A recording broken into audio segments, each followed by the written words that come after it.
Asutifi North Mense no emunako odoma electoral commission no wo director ye Franklin na Osei SB eno wache so ba mpotem hodoma NPP ni NDC fo ni amanyoko ahodo no wo mu nyina ye wafa mu de ka ho bi na dintwere koso no akoto ten ya mentime ho ase bi ansi wo wonti wonam sa kwanya so e de abasoba amanyoko ye wo mpotem ho nyina.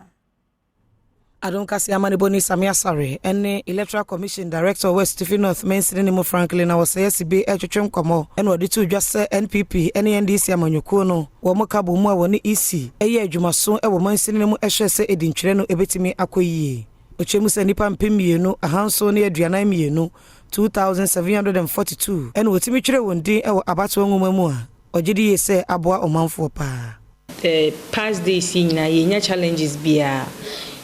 basa ebia nsi na meda stakeholders ase mainly the two major political parties. They've been very consistent, they've been very helpful. Ene bibia course bia yenya boni bia with Asutifi North.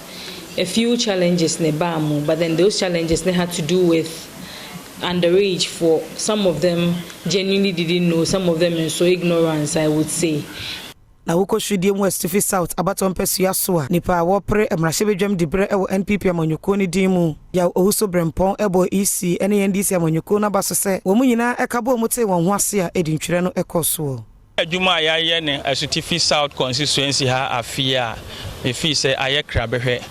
EC fo no abo mo homoden both parties NPP ne NDC fo nso abo mo homoden ama yatimi aye registration ewo ha awia basabasa bia NCE ama Asutifi sayedin enko radio so emre bia atwam ne titiro emre bia atwam no kaye registration wo ha yatimi ka se ye ma obi nyeden en register we kire se NPP aban so ye de hye ye gu akwan